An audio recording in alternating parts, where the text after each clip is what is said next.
কালি সংবাদ মাধ্যমত আমি মুখ্যমন্ত্ৰী মহোদয়ৰ এটা তুলুঙা মন্তব্য দেখিবলৈ পালো আৰু সেই মন্তব্যত তেখেতে উল্লেখ কৰিছে যে 6 জনগোষ্ঠী জনজাতিকৰণ 2026 চনৰ নিৰ্বাচনৰ আগত নহয় বুলি তেখেতে উল্লেখ কৰিছে আৰু জনজাতিকৰণৰ কাৰণে যিসকলে আন্দোলন কৰি আহিছিলে বা দাবী উত্থাপন কৰি আহিছিলে সেই সকল সংগঠনেও 26 চনৰ নিৰ্বাচনৰ আগত জনজাতিকৰণ বিচৰা নাই।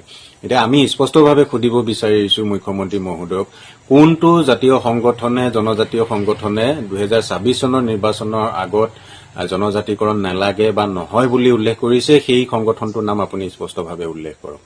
আৰু আমি সদৌ কুচাবছী ছাত্ৰ সন্থাই প্ৰতিটো প্ৰতিবাদী কাৰ্যসূচীত এটা স্পষ্টভাৱে জনাই আহিছো যে কোচ ৰাজবংশীসকলক 2026 চনৰ নিৰ্বাচনৰ আগত জনজাতিকৰণৰ মৰ্যাদা প্ৰদান কৰক, নহলে আমি 2026 চনৰ নিৰ্বাচনত কিন্তু ইয়াৰ প্ৰত্যুত্তৰ দিবলৈ সাজু হৈ আছো বুলি আমি স্পষ্টভাৱে উল্লেখ কৰি আহিছো।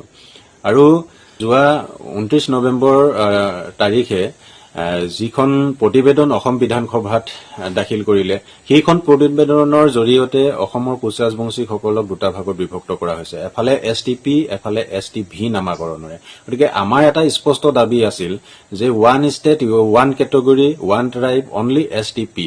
গতিকে জনজাতিকৰণ হলে সমগ্ৰ অসমত থকা কোচ ৰাজবংশী জাতিটোক এছটিপি হিচাপে জনজাতিকৰণৰ মৰ্যাদা প্ৰদান দিব লাগিব বুলি আমি দাবী উত্থাপন কৰি আহিছিলো। কিন্তু যোৱা 14 ডিচেম্বৰ তাৰিখে আমি মন্ত্ৰী গোটৰ অধ্যক্ষ ডক্টৰ ৰণোজ পেগু ডাঙৰীয়াৰ সৈতে আলোচনাৰ জৰিয়তে এটা কথা গম পালো যে জনজাতিকৰণৰ নামত কোচ ৰাজবংশী জনগোষ্ঠীটোক ৰাজনৈতিকভাৱে ভাগ ভাগ কৰিব বিচৰা হৈছে।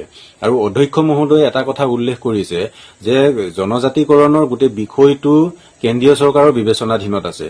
যদি 6 জনগোষ্ঠীৰ জনজাতিকৰণৰ গোটেই বিষয়টো কেন্দ্ৰীয় চৰকাৰৰ বিবেচনাধীনত আছিলে তেতিয়াহলে যোৱা 29 নৱেম্বৰ তাৰিখৰ যিখন প্ৰতিবেদন দাখিল কৰাৰ সময়ত অসমত এটা পৰিৱেশ পৰিস্থিতি গঢ়ি তুলিছিলে, সেই পৰিৱেশৰ পৰিস্থিতি গঢ়ি নুতুলা হলেও আমি ভাল পালোহেঁতেন অসমত।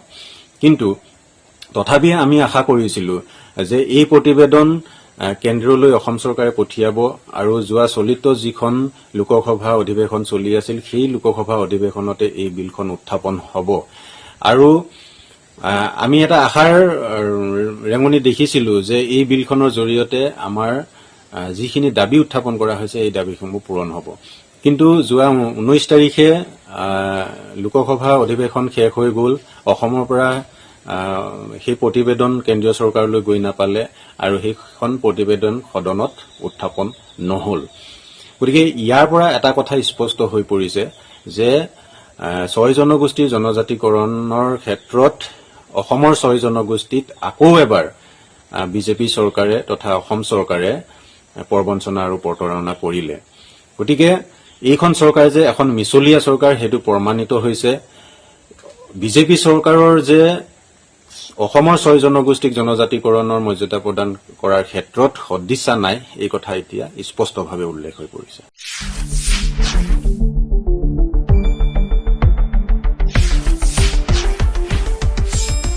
শুদ্ধ আৰু বিস্তৃত বাতৰিৰ বাবে চাই থাকক নিউজ ডেস্ক ৰিপৰ্ট।